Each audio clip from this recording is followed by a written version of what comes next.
Hello again, YouTube. I've decided now to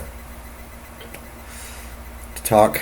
I've been ruminating on Rand Paul and that whole thing for the last week and a half or so, and I think I've got my thoughts in order, and so I've actually written something down, and I'm going to read it to the camera. I hope it doesn't come off as canned or whatever, but this is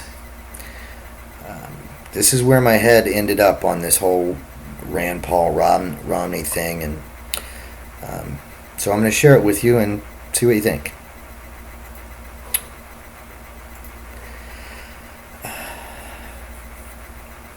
I have been struggling to come to terms with this Romney thing for over a week. First there was shock, then dismay. I listened to the pragmatist next, who assured me that he has made this concession merely as a tactic to cultivate the support of the mainstream GOP so that he might climb out of the Senate and find himself in the White House one day. Yet each time I rolled that over in my mind, I was taken back to the single most important characteristic of his father that made me so loyal to him, and that was his stubborn refusal to compromise principle for political expedience. We knew, no matter what, the good doctor would never make a deal with the devil. Yet here we are, hoping for a hero to carry his torch, and one of the first things he does is make precisely that kind of deal. From there, my mind briefly entered a kind of a dark place filled with melancholy. I mean, as I've said in previous videos, we've all known that electing the right president wouldn't solve everything. But then I started thinking about Alan Greenspan. Having been a student of Ayn Rand for many years, I knew of Greenspan long before he ever became chairman of the Fed.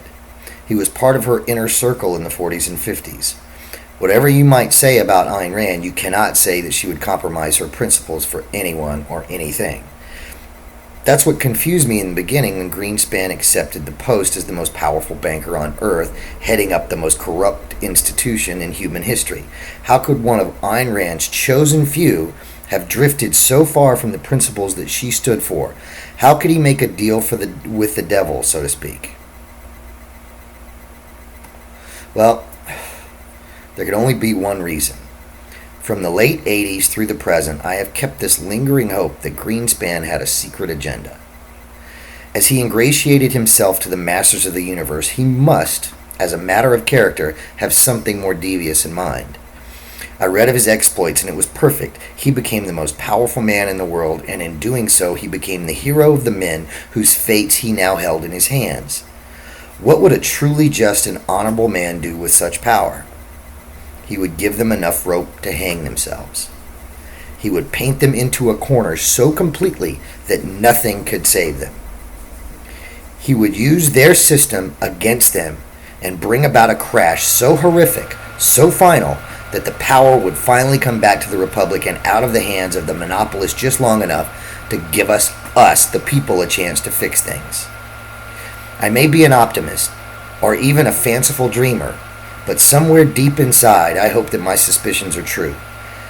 Greenspan definitely brought the entire global system to the very brink of destruction, and I, for one, think there's a lot more carnage coming in the future.